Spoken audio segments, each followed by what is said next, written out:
Coming up on Lawmakers, budget briefings under the Gold Dome. A presidential contender visits the state capitol. And the 35th anniversary of Roe v. Wade decision is marked by pro-life and pro-choice groups. Those stories and more are coming up next. This is Lawmakers, your source for all the news from under the Gold Dome. Here are your anchors, Wandy Lawson and David Zelski.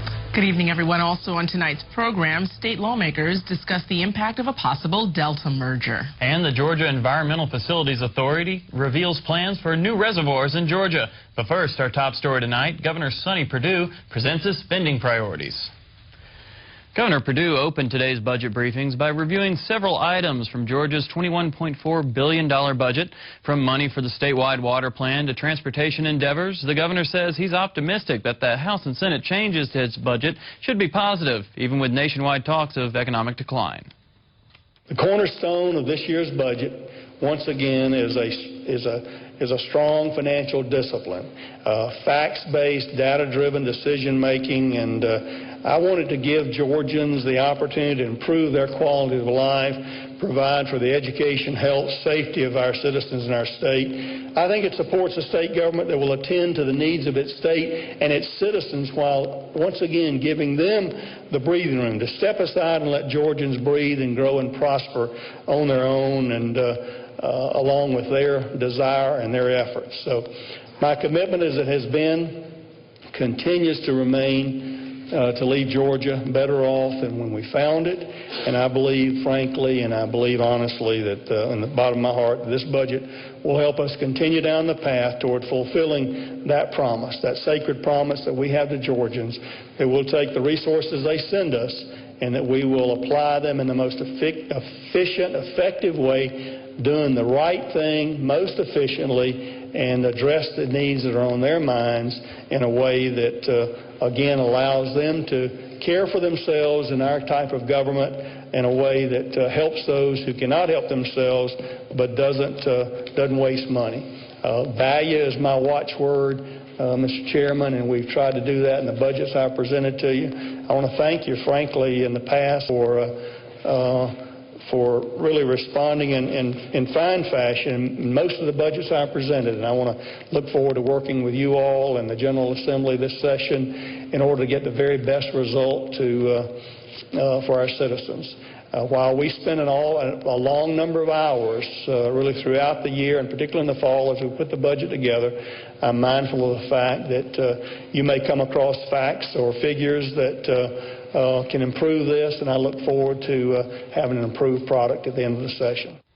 Now we'll have a few highlights of today's budget briefings a little later in our broadcast. Former Arkansas Governor Mike Huckabee spent his second day in Atlanta at our state capitol. Lawmaker Sandra Parrish joins us live with more. Sandra. In Wandy, Governor Huckabee is the first presidential candidate to visit the Capitol this legislative session. He spent the morning meeting with lawmakers and state leaders trying to garner support for Georgia's February 5th primary. Huckabee went from office to office of the state's constitutional officers, shaking hands in between. As for his campaign here in Georgia, looking ahead to Super Tuesday. The reason we're spending some time here is because we have a great grassroots organization. Issues are working for us here, and that's why we're here. Huckabee also spent a few minutes with House and Senate members today. He spoke to us about his vision for America, which I think we all wanted to hear, about where he came from, where he plans to go. He has a very clear message that I think rings popular with the general public. If you hear him, he kind of is down to earth. And I think the legislators that are here today probably want to hear that. Huckabee also spent time behind closed doors with Governor Perdue, but we're told he's not ready to make any endorsements yet. Now, this is the 35th anniversary of Roe versus Wade, and Mike Huckabee was the guest speaker at today's annual pro-life rally and march here at the Capitol. He's also a new ally for those pushing for a proposed constitutional amendment on when life actually begins. Hundreds braved the rain and cold to support a ban on abortion. Governor Perdue introduced Mike Huckabee, a former Baptist minister and supporter of the pro-life movement. Mike Huckabee is a man of trust and authenticity, a man who holds his convictions dear, a man who's upfront with his beliefs, I trust Mike Huckabee, and I'm pleased to welcome him here to Georgia with us. Will you help me welcome Mike Huckabee? Huckabee supports House Resolution 536, a measure defining life as fertilization. For many of us, this issue is not settled until we have a human life amendment to the Constitution of the United States, and the reason is because the idea that Roe v. Wade being overturned means that all 50 states can come up with their own definitions of what life is and when it can end. And I want you to know that this is not a political issue. It is a moral issue. We can make changes, and there can be geography and political issues. There cannot be a geographical distinction when it comes down to something that is either right or wrong. Following Huckabee's speech, those in attendance marched a mile around the Capitol. We hope by marching here quietly and solemnly to express just, how tragic it is, and it's really a hard issue. It's a public issue, a political issue, but it's really a hard issue, and that's where where the change has to be. Earlier in the day, pro-choice supporters also marked the day at the Planned Parenthood headquarters in Atlanta. January 22nd marks our 35th anniversary of Roe v. Wade, a decision by the U.S. Supreme Court that protected women's private and personal choices regarding their sexuality, reproduction, and families. This landmark anniversary is a time to remember its fundamental premise and legacy. The relatively obvious fact that this proposed constitutional amendment is a clear and blatant violation of current federal law, and not as articulated in Roe v. Wade, but as articulated in the Casey case. So what Georgia is trying to pass here, as of the day it would pass, is simply illegal. And I have no doubt lower courts will strike it down. And we shouldn't be in the business in Georgia of passing laws that are clearly and obviously illegal under federal law. Now, Senator Balfour, chair of the Senate Rules Committee, told me earlier today while such an amendment might have a chance of passing here in Georgia, he doubts the move would be successful nationwide. Reporting live, I'm Sandra Parrish for Lawmakers. Thank you very much, Sandra. Now back to the budget briefing. State Fiscal Economist Kenneth Heaghney followed Governor Perdue at today's appropriations briefing by giving the committee an overview of the budget. He says that although the nation as a whole is suffering from the housing market slowdown, Georgia is faring better than most states. House Appropriations Chairman Ben Harbin followed Heaghney's speech with clarification of Georgia's fiscal situation. The 5.2% here, this is projected economic growth In fiscal year 2009? Yes, sir. Yes, sir. Okay. I'm like Senator Hill. I'm still not in the comfort zone on this number yet. Right. Because everything we're seeing is the economy actually still trending down.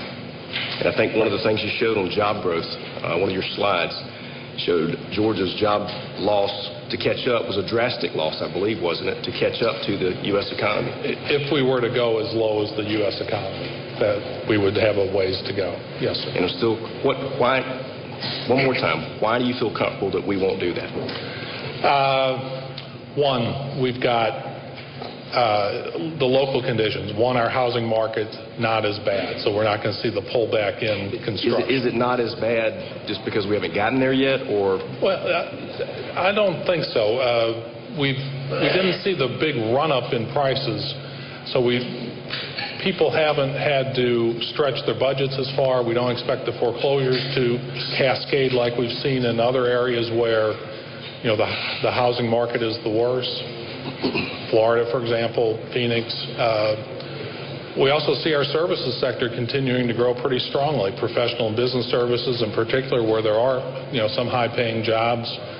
We've seen our information sector quit bleeding jobs. And manufacturing, that chart showed a big decrease year over year, but we've seemed to have seen much slower deterioration in manufacturing with Kia, on the horizon to begin hiring, training people, so that should help as well.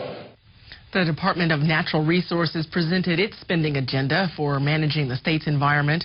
Among the items included are $200,000 for a new Okefenokee Eco Lodge opening later this year, $430,000 to replace high-mileage vehicles, $675,000 to fill vacant positions in the department, and $6.3 million to reimburse counties that have cleaned up or closed landfills. But it was the statewide water plan that took center stage during today's presentation. To begin my remarks, again, I want to thank the governor for this budget. We've worked very closely with his office. I think this is a good budget for the Department of Natural Resources, and we look forward to working with y'all and answering any questions you may have and fine-tuning it as you may see fit. First, under parts... Could you repeat that last part? Fine-tuning as we see fit? I look forward to working with the House and the Senate on our budget. The DNR presentation got off to a light start, but before it was over, 3 agency heads would address the state's natural resources, especially water. Governor Perdue earlier told legislators that his $120 million water plan requires local jurisdictions to create their own water plans. I think it's time Georgians expect regional reservoirs and communities maybe to begin looking out for themselves rather than have to depend on the Corps of Engineers to manage a reservoir wisely. The governor's spending plan includes $70 million in grants and loans to be administered by the Georgia Environmental Facilities Authority. Long-term reservoirs, you could use money for land acquisition, for permitting, construction, for support systems. But our priorities ought to be, and I think this is laid out somewhat in the state water plan, that first we look at expansions or deepening of existing water supply reservoirs. We look at conversions of recreational reservoirs for multi-jurisdictional water supply. We help communities that are in the progress of building multi-jurisdictional reservoirs, and there are about 11 of those right now that are in progress. And then our last 2 priorities ought to be looking at building brand new reservoirs for multi-jurisdictions and then single jurisdiction reservoirs. How many new reservoirs are the people of Georgia going to get? New reservoirs are the people of Georgia going to get for $70 million? I think it would be awfully hard to build new reservoirs. I think if you look at the Cobb County reservoir now that's being built, that's probably a $75 million project on its own. What we're trying to do with these dollars is partner with the local communities and leverage their dollars as far as they can go. So I can't stand here today and tell you that this $70 million will get us 5, expansions. We're just not that far into the process yet. Thank you so much. For one that voted no the other day on the water policy, my concern is to make sure the citizens of Georgia for $70 million get to see something. Thank you. Yes, sir. Now, one of the loudest rounds of applause during last week's State of the State address was Governor Perdue's plan to add 200 new state troopers. Public Safety Commissioner Bill Hitchins said at today's budget briefings that last year's pay raises really helped out his troopers, but explained the current challenges are recruiting, testing, and evaluating new troopers. Many of you know we've typically only done this 1 school a year, but if we're going to make the numbers that the governor has requested and try and actually get to that 205 by 2010, we've got to run 2 trooper schools almost continuously because we lose 40 to 50 troopers every year to retirement and normal attrition. So we've got to go beyond that to make any headway.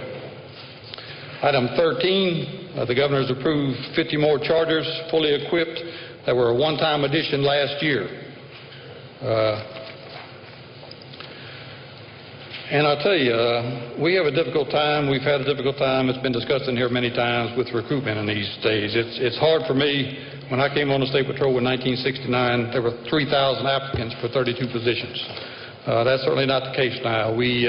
Our last 4 trooper schools have gone unfilled with the number of people that we had. As I stated earlier, I believe that the pay raise is going to help us significantly, but we're going to do some other alterations. But I just wanted you to have an example of what transpires. Through October 2006 and September 2007, 814 people tested for trooper. 343 failed the written examination, which left us with 471. We had 79 holdover candidates that were in various stages of the process when the trooper school started, so they weren't able to make it, which brought us to 550. 176 candidates were disqualified. That's for a psychological background or lie detector. 52 candidates failed the physical agility test, and 243 withdrew during the process as being no longer interested, which left us with 79. So you can see out of 814, we got 79. Typically, we lose 33% of those people that start trooper school. It's 33 weeks, and to be perfectly frank, it's very demanding physically, academically, and emotionally. Commissioner Hitchins also discussed purchasing more computer and technology equipment for the state troopers in their cars, from laptops in their vehicles to a computer-aided dispatch system to help with coordinating emergencies like hurricane evacuations. Bart Graham, Commissioner of the Department of Revenue, provided an overall snapshot of the state's income potential. When he talked about providing homeowners tax relief, he was questioned about the governor's proposal to eliminate the collection of the state portion of property taxes. The counties can do, at their leisure or pleasure, assessments as long as they meet the test that's in the Constitution of assessing at the fair market value. Whatever frequency is required to get to fair market value, that's all. It doesn't matter. The statute doesn't say that the county has to revalue every 3 years. It makes reference to revaluations would typically take place every 3 years. And some counties interpreted that, well, if I don't do that, we might be penalized by the department. And it is semantics, but this, by eliminating the reference to 3 years, then they just do it whenever it takes it to get back on fair market value under audit by the state auditor, who obviously is an employee of this body. Would that eliminate the department from using those type of methods to keep counties in line? Well, I can't say that I know. Well, I can say that since I've been in the department, I've never used a fine to keep anybody in line. But the fine would not be pertinent to a revaluation every 3 years. If they didn't meet the fair market value test, meaning they weren't treating people equitably, constitutionally equitably, they still would be subject to it. They can't just assess indiscriminately. So there has to be some test there. You'd have to remove the fair market value test from the Constitution in order to get to where you're referring to. The state has contracted Bank of America to assist with collecting and depositing tax monies. Commissioner Graham assured the committee that personal information would not be compromised. The reason we just started this program with Bank of America on January 15th was we started the process a year and a half ago, but when the recommendation came to me and to sign off on from our staff and from Bank of America, it was they wanted to flip the switch and let them do all the processing for Georgia, with no running parallel or no nothing.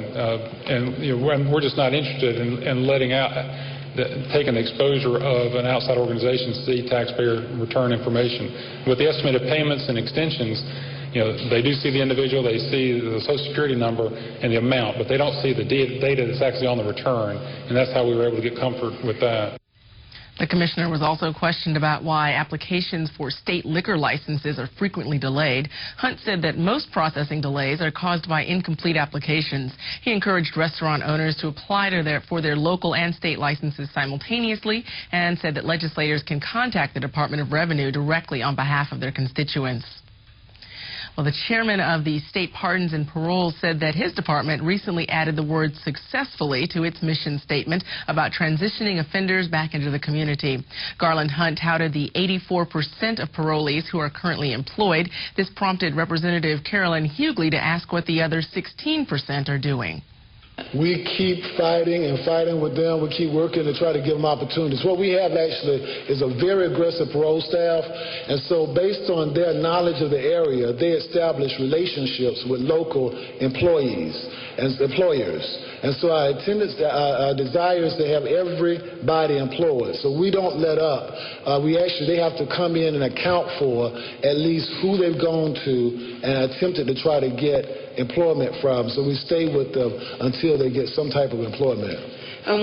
One other question, and that is, do you have information on the percent of these persons after their parole time is completed? How long do they maintain jobs? Do you keep up any follow-up data that we can look at? Not after they leave parole, we don't. Because that will go, either they go on probation or they max out after they discharge from parole. But we do say, as we gave the percentage, once they have that permanent, stable employment, then what we found is that then they become the ones that will stay consistent and complete parole without reoffending. But we don't maintain connection with them once they leave and discharge from parole. Chairman Hunt also told legislators that the recently implemented electronic tracking system for parolees is streamlining the process by reducing the amount of paperwork generated. Michael Naif, director of the Employees Retirement System, explained his budgetary plans today. However, Representative Pat Gardner wanted questions answered about cost of living adjustments, or COLAs, which dropped from 3% to 1.5% a few years back. You are looking at other options for revenue sources to pre-fund this retirement plan. There were 4 recommendations I made, not only to our board, but retirement committees that we're studying some legislation with. The first one was to recommend that the actuary study and recommend to us a long-term COLA policy. The second one was to continue to study the different options for revenue sources in the ERS. There were really only 3. We can increase employee contributions into the system. We can increase state employer contributions to the system through the budget process. And we can, or we can, increase broader investment exposure to some other markets that we're currently not investing in. I also recommended that we continue to study a new hire pension plan for new hires in the ERS going forward that would likely save money. And then also recommending that we continue to be prudent in any other bills that we pass that would also add cost to the system. Well, those all seem like good things to consider over the next 6 months, but I'm continue to be concerned that you went ahead and made the change while you were looking at other sources of revenue to pre-fund this retirement system. So we've had this discussion before. I continue to be concerned. The last speaker at the budget briefings today was Brad Douglas, director of the Department of Administrative Services. Mr. Douglas was not scheduled to speak today. However, the committee called on him to answer a few questions about unauthorized spending with government purchasing cards, or P cards, from $6 million spent on products from Amazon.com to $190 spent at the Psycho Clown Tattoo Parlor. While we agree that nearly 17% aren't used and just floating out there somewhere as a backup, the answer that was given consistently across the board was don't take any more cards away. Do you still hold the position that there should be no limit to the number of cards that are issued? I don't have a number limit in mind for cards. The cards all need to be justified, and they are. We ask each of the agencies as a part of our policy package to complete a form so that the user is justifying the fact that they are in fact involved in the buying activity, and that they have understood the state's guidelines, and that they have undergone the appropriate training. And so with those guidelines in place, the fact that there are some 15,000 cards currently in place, no, does not seem to me to be an excessive number of cards. When you think of the fact that there's about $3.5 to $3.8 billion in spend on goods and services that the state conducts on any given year, to have about 10% of those purchases be paid for with P cards, to me, does not seem unreasonable. Finally, if I may continue just a little bit longer, thank you so much.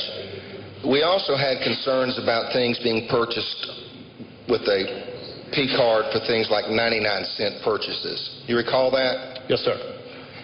Do you still feel like that, whether it's a pack of gum or an iPod download, that that's appropriate use of purchasing cards in the state of Georgia? Sir, it depends on what's being bought. In the case of the 99-cent transaction, the one that was identified, it could very well have been something that was downloaded for a business presentation.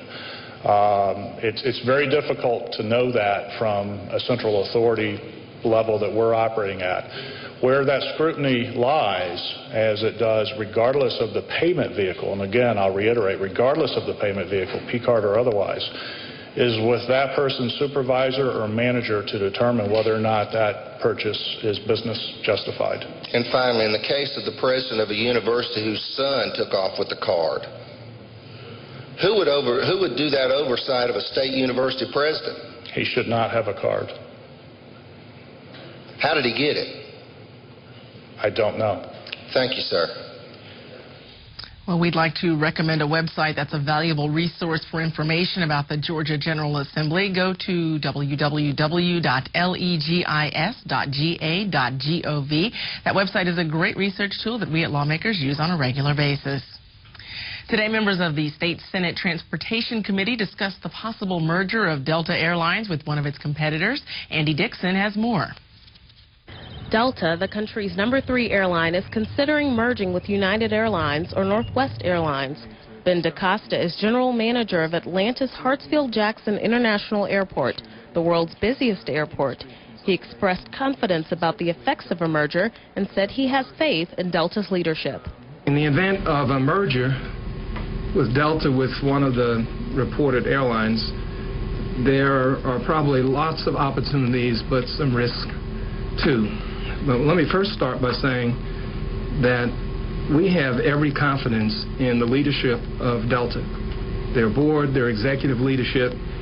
If a merger is in the works, it would need approval from the U.S. Justice Department. A merger could affect the 26,000 jobs Delta provides the metro area, especially if the company's headquarters are not in Atlanta. Senator Valencia Say of Riverdale says she is adamant about Atlanta retaining Delta headquarters. They are in the driver's seat. I'm going to hope, as I stated earlier, that they do the right thing and make sure that in the negotiations it is off the table to move the headquarters from the Atlanta region. It's just off the table. That's not negotiable.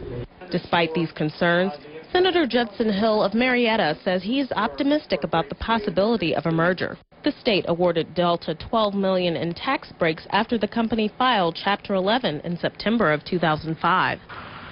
Delta emerged from bankruptcy 9 months ago. Reporting at the Capitol, I'm Andy Dixon for Lawmakers. Coming up tomorrow, budget briefings continue with University System Chancellor Errol Davis and the State School Superintendent Kathy Cox. Gina Abram, the new Commissioner of the Department of Transportation, she will also address the Joint Committee. We'll have those highlights and all the latest Capitol news tomorrow night at 7. And if you have missed any part of this Lawmakers broadcast, tune in tomorrow morning when Lawmakers repeats at 5:30 a.m. You can also keep up with all the action under the Gold Dome daily on your local GPB radio station during Morning Edition, All Things Considered, and evenings at 6 p.m. on Georgia Gazette. Now, stay tuned for Georgia Outdoors. Tonight's episode explores the history of Georgia through our historic sites. Georgia Outdoors is coming up next here on GPB. And again, be sure to stay tuned tomorrow. One of the big topics that is going to be coming up is transportation. They do have the new commissioner, which we just talked about, which is Gina Abram. She has a lot of pressure on her, a lot of plans, reorganizing that department. So we'll look forward to seeing that tomorrow. She's definitely well regarded by the governor and most of the leadership there under the Gold Dome. And also have education coming up, the largest part of the state budget being discussed.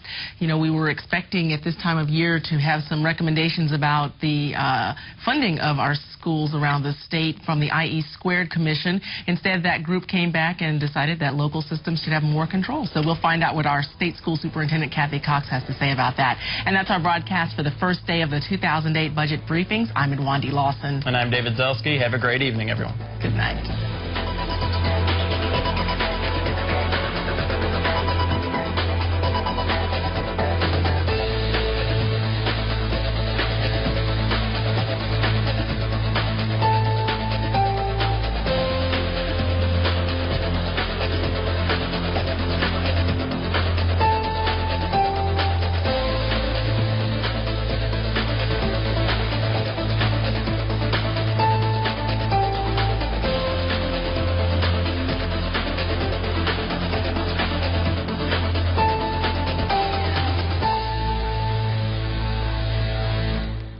This has been a production of Georgia Public Broadcasting.